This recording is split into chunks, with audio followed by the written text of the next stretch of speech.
Hey everyone, this is Robert with GoldSilverPros.com, and I'm joined today by Ann Bridges. She is the Silicon Valley author of the book Rare Metal, a book which covers the U.S. dependence on China for critical rare earth metals.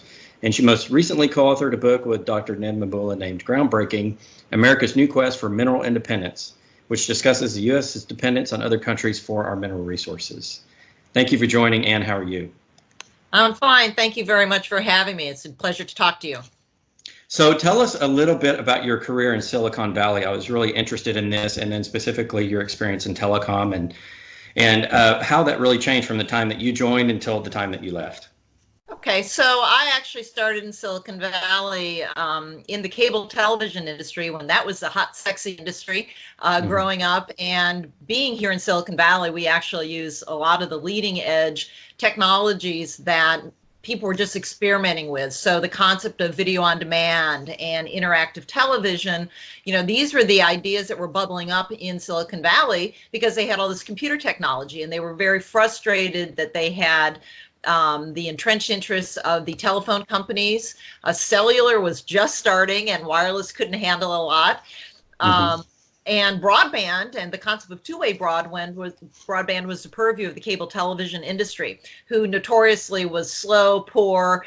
They were known as a lot of cowboys. So I ended up in this sweet spot in Silicon Valley where I understood broadband networks and the power of robust throughput. I actually had played around a lot in my jobs in content, in understanding where Hollywood was coming from, what they wanted to do in distributing content to the consumer. And then I actually worked with AOL in their very first test bed here in Silicon Valley with the San Jose Mercury News when they first launched. They partnered in San Jose. So I was in this sweet spot and ended up working for a startup company who was the first company to provide telephone over cable, which we now all take for granted. But back then, that was a novel approach. We had a lot of regulatory hurdles that everyone needed to get through, and went through an IPO with them, and then ended up working as a consultant because I had all this information from these different industries. They had business plans of what they wanted to do, and no one talked the same language. I mean, literally. I worked with AT&T Network Systems, which was the precursor to Lucid Technologies, and I brought one of their executives down to visit Netscape. Well, Netscape at that time was, the new kid on the block, and they were running around in rollerblades through the lobby. Now, this was a button-down, three-piece suit, pinstripe guy whose eyes were just wide, saying, "Well, we don't want to do business with them," but they were like the leading edge. They were this mature company. So I ended up working with big companies, small companies, trying to bridge the gap and them understanding how they could work together, create business plans together, strategic alliances, marketing alliances, etc. So I did that for many years before I decided to kind of step back, semi-retire, and decide what else I wanted to do with my life besides work 24/7, because that was when Wall Street kind of moved their operations here. The whole concept of IPOs was driving the venture capital industry instead of long-term investment. The defense industry had left completely. So I wrote my first novel, in fact, Private Offerings, was based on my experience as a woman going through an IPO. I was unique, and there weren't many women who had done that, and I kind of shared some of the inside conversations that happen in Wall Street investment banking pricing. But I also wanted to bring up the issue of China investing in technology. It was as unknown, and no one really wanted to talk about it at that time, but it was happening below the surface. And so that's how I started my writing career. Okay.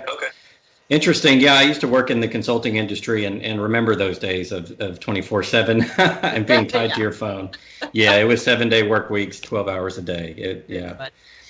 Something you said earlier was very interesting. You were talking about the transition from having telephone over cable. In other words, going from like an analog system to more of a digital system and digital distribution of voice.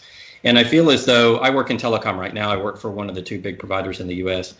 And I feel as though we're going through another transition right now, and that's really the merging of the wireline and the wireless space, where we're taking all the fiber optics that run the nation's networks and combining them with the towers, where people the end user more gets their content off of their wireless devices and their iPads and things.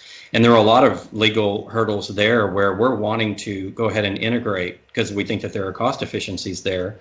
But the lawyers are saying, well, you can't really do that right now because of all the law and the structure that's been set up by the FCC and all of these other regulatory bodies. And so I feel as though the telecoms are ready to do it, but the government's not quite ready yet, and they still haven't quite caught up to that. So I think we are, though, at the beginning of another big transformation in telecom. I think that's really going to drive more of the digital age. I think it's going to drive us into more of a software-defined networking model from where we are now, which is more of a hardware appliance model. And I think it's really going to change how information is distributed.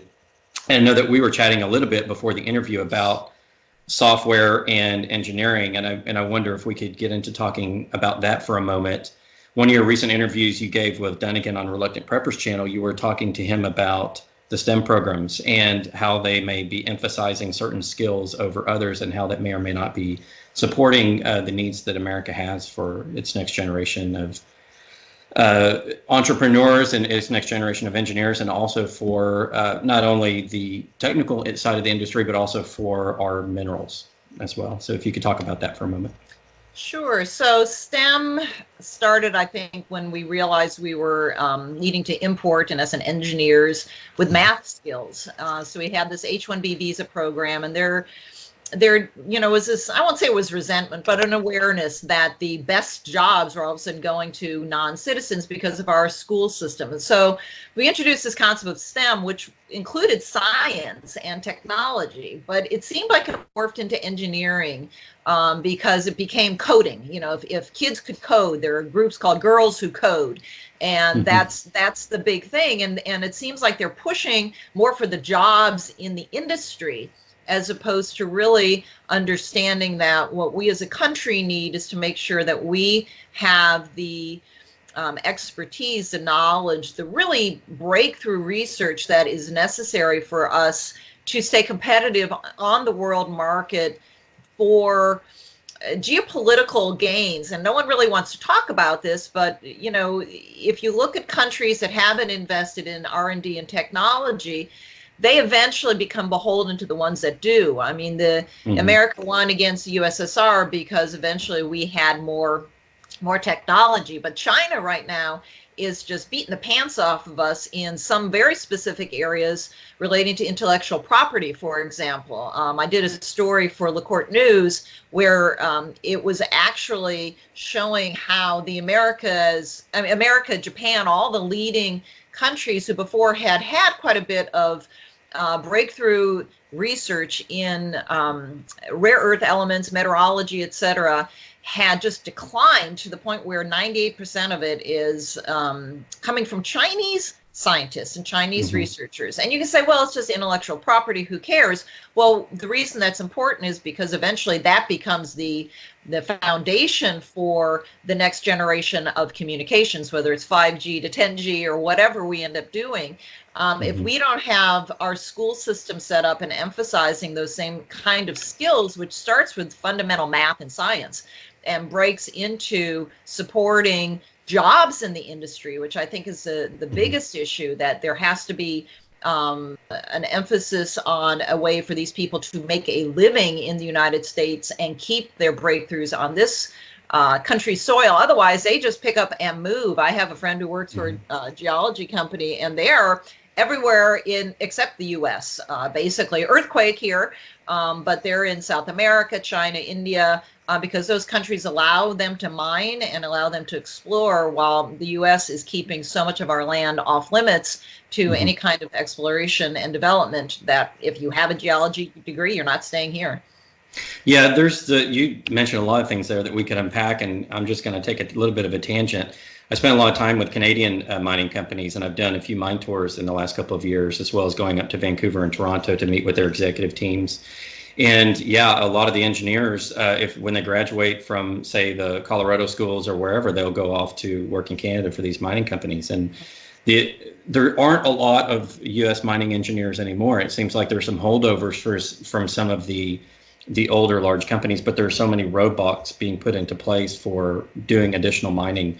And I think another aspect of that is all of the laws that have gone into place to protect the land in the U.S. and turn it into government land instead of privately owned land, and how difficult it can be to go through permitting to do anything on that land. That's definitely, been an interest of mine, and I think the U.S. really needs to open up not only its engineering programs and to encourage engineers and to encourage more entrepreneurship from engineers, but I think also open up its lands for exploration, much like many other countries are doing.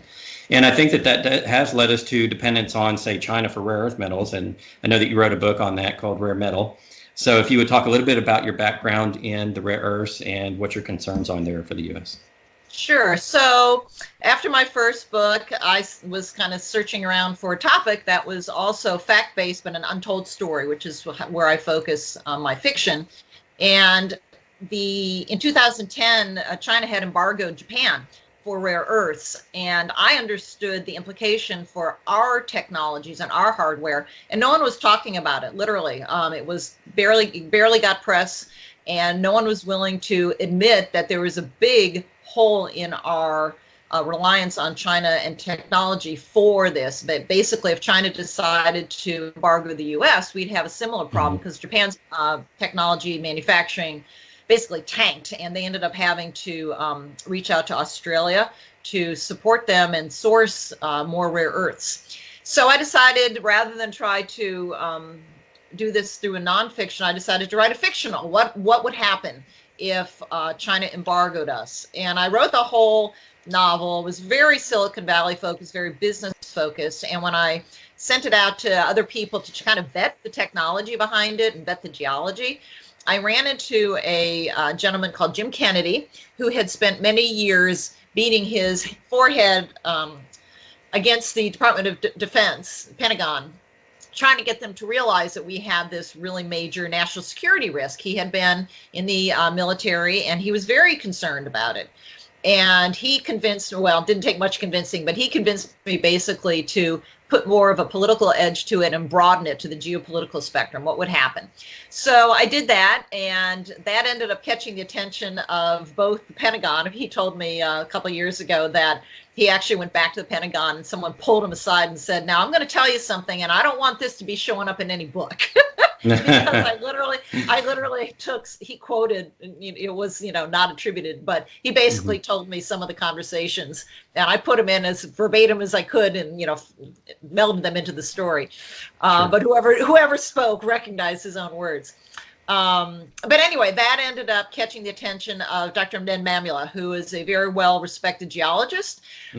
He had worked for the USGS, had gone over to Afghanistan, for example, and after the Taliban had kind of been corralled, and was looking at some of their mineral resources as a way to substitute for the poppy and opium export, that they have wonderful resources there. So he wanted to write a layman's book on the issue of our dependence on imports for our country when we have so much of it in our own lands, many of them in federal lands. So it's owned by the federal government. Why aren't we tapping into that? So he and I collaborated to create a book that just came out called Groundbreaking: America's New Quest for Mineral Independence. And that really is chock full of information. I reference it all the time. It's got charts in terms of, who are we importing different minerals from? What is the implication? What are their uses? It goes through some stories of how the environmentalists have gotten way overboard, and then comes up with some very specific recommendations for government, local government, industry, educators, the average citizen to get to join a groundswell in changing this. Okay, so you were mentioning rare earths as one of the areas in which the U.S. is very dependent upon other countries for minerals. Are there other minerals that in your work for Groundbreaking that you covered that the U.S. may have a critical dependence on other countries for? Well, yeah, and many. There are literally dozens that we are 100% dependent on imports from other countries. But there are some key ones that we're 100% dependent on China. So scandium, for example, which is used in lightweight alloys and fuel cells. Graphite, which is a very cheap used for batteries for electric vehicles. We're 100% dependent on China for that. And so now you get into the business case. Why should the manufacturers try to find another source if the cheapest source is from China? So that is a big issue. Yttrium, for example, also is a heavy rare earth, and there is a difference. I'm not a geologist. I'm not going to explain all the differences, but yttrium, as an example, is 100% reliant from China as well. And these are used in like all the electronic sensors in cars. And if you think about how many are going into all cars these days, not just electric vehicles, the LCD screens, the up and down on your car windows. I mean, you name it, the sensors are built into your cars, and that requires yttrium.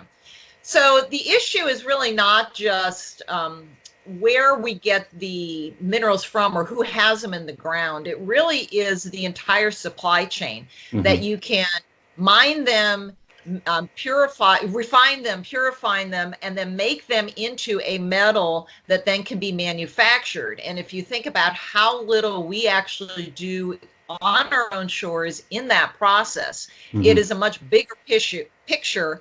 And a lot of the media coverage has only been, well, you know, this country has it in their ground, or rare earths are scattered all over the Earth's crust. That's correct. But the issue is that we have simultaneously allowed China to have a lock on the manufactured products because they've been able to do it with a combination of cheap labor, government backing, and disregard for environmental standards that America has kept to, and as a result, we've just lost that entire edge. Yeah, that's a good point, and I think there are two areas of the mineral independence. One is where we find it, and rare earths, even though they're not typically rare in the Earth's crust, they're rare in terms of being able to find them economically and being able to develop those deposits. And China recently, a few years ago, bought the old Molycorp mine when Molycorp went out of business, and now China actually owns some of the United States' most prevalent rare earth resources, and not a lot of people know this. So, you know, we're still dependent on them even for the resources we have in our own backyard for digging them out of the ground. And then the second piece of it is the refining. And I believe the statistics I was looking up recently were that China dominates about 90% of the refining capacity for rare earths as well. So everybody's sending the rare earths to China to refine. So even if you have a strategic deposit in your own backyard, we still have to depend on them to refine it for us. And that is, you know, in an area where we're going through trade wars with them, and we're having, you know, a lot of geopolitical tension with that part of the world. I find it very interesting that the U.S. is not really doing much in terms of adjusting its manufacturing and really dealing with that problem. Well, they're trying. There are 2 points that I think make people sit back on their heels. One is the concept, oh, we won't go to war with China. Well, we don't have to go to war with China. China knows that they are sitting in the catbird seat. And so you see this, you know, negotiation going on tariffs. Really, all they have to do is decline to export the finished goods to us, right? They can say very easily, well, our middle class has grown and we have a demand for all these technologies and the output of our factories ourselves. So thank you very much, America. We're gonna supply ourselves. And America has no other solution. They're trying. I mean, we're working on it. I just got a press release announcement today from a company that is just figured out they could take the waste tailings from coal mines up in Pittsburgh area and get scandium out of that, highly refined scandium. So it's, you know, on a prototype basis, and the question is, can we scale? But the issue is going to be, okay, so let's say they're able to do it, who they sell it to. We don't have manufacturers, and we're trying to rejuvenate the U.S. steel industry and the car industry, but until we have a technology industry as well, or medical device, or, you know, green energy, something which all use these refined metals, we're still going to end up exporting something to China. And again, it just is a circular argument. They don't have to sell to us.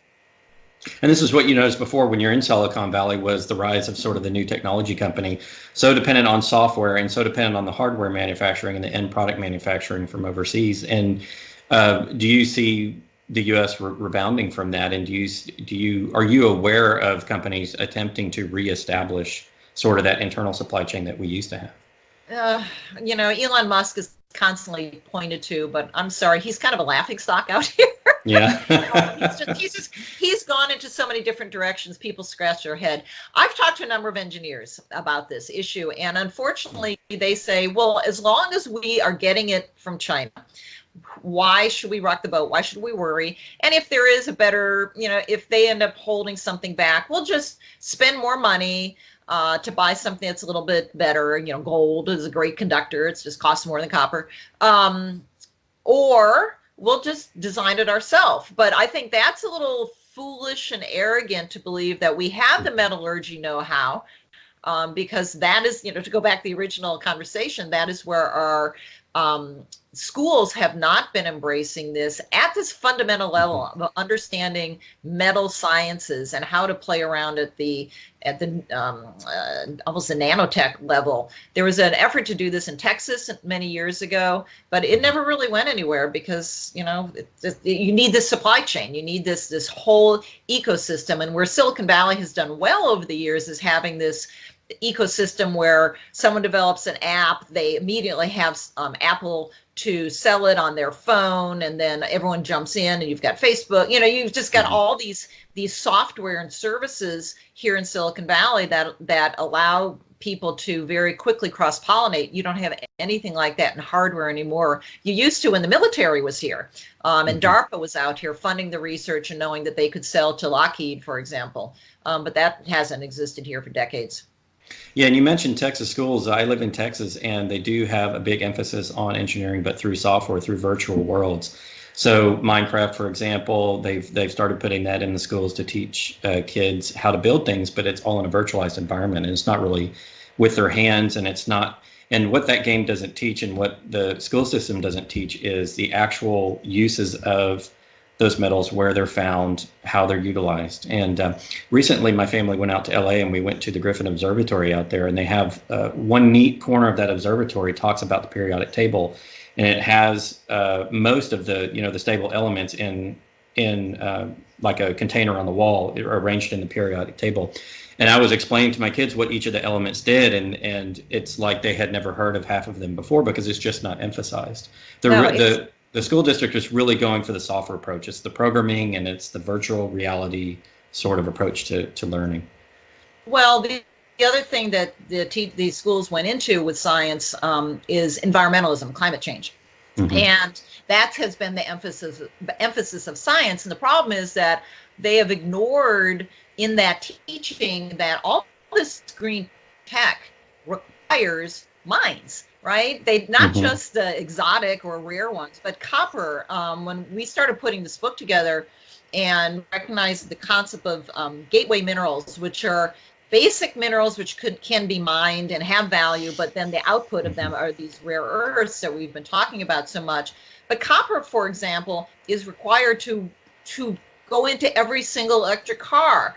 And they take 7 to 10 times more than a standard car. So we have all these car manufacturers and states saying, oh, we want to have all these millions of cars available. And by the way, this has happened in the rest of the world, too. You've got China and Europe saying the same thing. But there's a limited amount of copper that has been found and known to be able to, supply X whatever number of tons and by any given year. So by 2024, the world supply of copper as we know it does not exist. Now, it takes 5 to 10 years to get any mine up and running.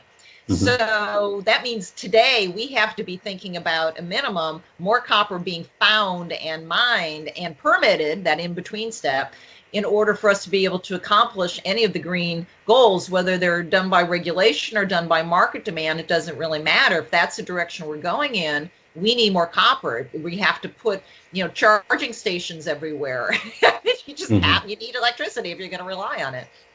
Yeah, it seems like a lot of people in their daily lives really take the minerals and the products for granted. And I recently did a story on Freeport-McMoRan and their Grasberg copper project, where the country of Indonesia has taken much more interest, and I think fairly so, in the resources that Freeport is mining. And the recent agreement is that Freeport's going to teach them how to mine it, and Indonesia is going to take a lot more of the profit. And there's a lot of geopolitical risk outside the United States and with regards to these minerals, because countries are starting to figure out, hey, this is our national wealth, and they're wanting to maintain it. Not only maintain part of the money from that, within their own budgets, but they're wanting U.S. companies and Canadian companies to teach them basically how to mine it so that they can become self-sufficient. So all of these things that we've taken for granted that are always there, the copper supplies and aluminum and the silvers and golds and, vanadiums, platinums, and palladiums that we just assume are always going to be there. I think that other countries are moving towards preserving more of that for themselves.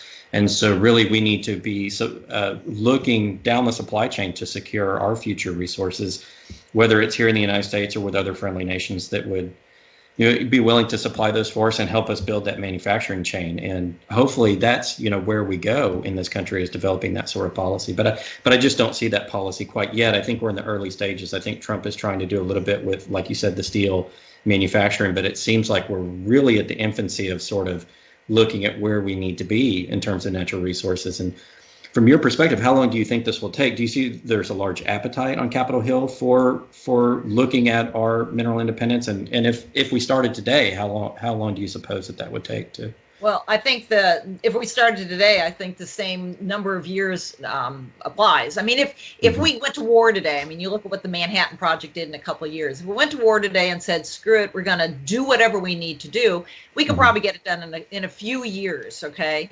But just like you can't hire 9 women to have a baby in 1 month, you can't. You have to find these sources of minerals. And one of the things that's very different about both Canada and Australia, which I did not realize, is because the land had always belonged to the Queen. Any historical records on mining for the last 150, 200 years has been kept by the government. So if you say, hey, is there any mine out there that has scandium? They can immediately access their own records and say, yeah, here's something, here's zinc or whatever that is known to have a high correlation with scandium deposits. Go. And so they can cut through a lot of that red tape. Here, it's all been private. So although companies may have this data and information, there's been no motivation for them to share it. Okay, that's America's spirit, independent, kind of free thinking. But as a result, we're starting with some very basic elements of having to map what we have in federal lands. And the fight with the environmentalists, as you well know, has been huge. Now, we uncovered, I shouldn't say we, a woman in Nevada uncovered a law that was on the books that had kind of been ignored. It was back in 1980. This is a couple years after the first law was passed that said we needed to incorporate environmentalism. So this is the Earth Day movement, the late 70s. But in 1980, Congress passed a law as bipartisan. It was signed by Carter, but it was implemented first by Reagan. So you can't have more bipartisanship than that. And it basically said, hey, just as a reminder, all the environmental issues have to be kept in balance with mineral resources. Neither of them is more important than the other. Well, that law was kind of forgotten. And all of the EPA and environmental studies reports kept on emphasizing the previous one that said environment has to be protected. And so we found that out and started sharing it with the different Congress people, Paul Gosar in the Western Caucus and Senator Murkowski, for example, and said, hey, you don't have to pass a new law. What you really have to do is support what exists on the book. And that helps a lot. So there has been more movement. In fact, I believe in May, they've pulled together a critical minerals hearing on this, specifically about how America is going to become more mineral independent. Senator Rubio from Florida is really taking the lead on this and saying this is crazy. If we're going to have a technological lead, we have to do more in this area. So there are people who are talking about it more. And following Trump's lead, with the new Department of Interior Secretary David Bernhardt, who just got approved yesterday, my co-author, Ned, believes that there's going to be some very good things happening because he's got a lot of experience, understands the warts in this system, and is going to make things happen. Okay, good. Anything else that you want to mention with regards to mineral independence that we haven't talked about so far? One of just the concept of gateway minerals, I think a lot of people forget about it. We think we see open pit iron ore mines or copper mines and just are horrified at the look. But, some of these are in places that no one ever sees. I heard a statistic once that said 1% of the federal lands is ever visited by 1% of the population in terms of recreation. So this concept that we have to keep all this land pristine forever is really kind of crazy. The deposits are happen. We have the resources. It's just the will. Okay, great. And I think if you go back to the founding of the country in terms of the Constitution, I think the founding fathers really emphasized using the land for the people. And I think that concept has gotten lost a little bit with all of the environmental protections we have put on the land and all of the designating, especially lands in the West where a lot of our minerals are, as federally protected land, that then it becomes very difficult to utilize that land for anything other than as a public space, or I understand they're trying to protect the forests and things, but it seems like it precludes us being able to utilize what's underneath that land in terms of the minerals. So I'd really like to see the United States take a little bit turn in their policy and say, we've got all this land and we do have minerals out there. We need to explore and see what we have. And as long, like you said, as long as we can maintain balance and maintain the environment while we're looking for those minerals, then I think that would be a positive development. I think so. And I think we have what happened with oil and energy as a great parallelism. For years, because we were dependent on OPEC, our Middle East policy was shaped by that. And many people have complained from both sides of the aisle that we've gotten embroiled in things we really shouldn't have. So now we are now a net exporter of energy. Why can't we do the same thing with minerals and not be beholden to China? Because you made the point about all these other countries that are starting to want to maintain their own resource control. That's correct, but you have that in parallel with China's One Belt, One Road initiative, where they are going out and encouraging countries to develop their land in a way that ultimately benefits China with debt financing. They are expanded into Africa, South America, Sri Lanka, Malaysia. In fact, Australia tried to do with Malaysia what it sounds like you're talking about with Indonesia.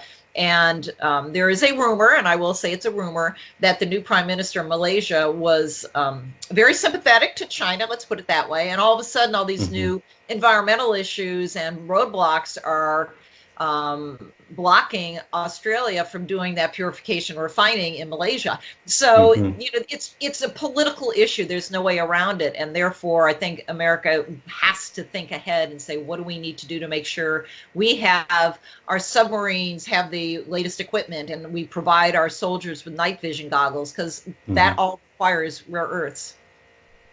Right. Yeah. So can you tell us a little bit about your work online and where our listeners can find you? Sure. The easiest way to find me is and information about the book and my website is authorannbridges.wordpress.com. All the books are available wherever books are sold. Most people like Amazon. They're there. And I'm happy to talk to anyone.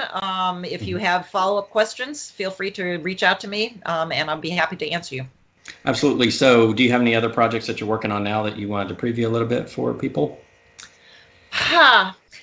Well, basically, I found that co-authoring and editing and helping books be produced for writers who are frustrated with the process or can't get their books in front of the publishing industry is taking up more and more of my time. I enjoy it. Okay. I enjoy, getting projects done.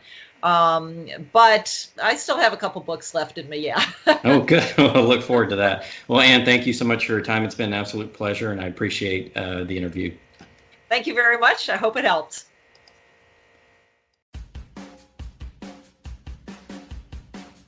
This has been a Gold Silver Prose production. Please subscribe to us on YouTube and sign up for our newsletter on goldsilverprose.com.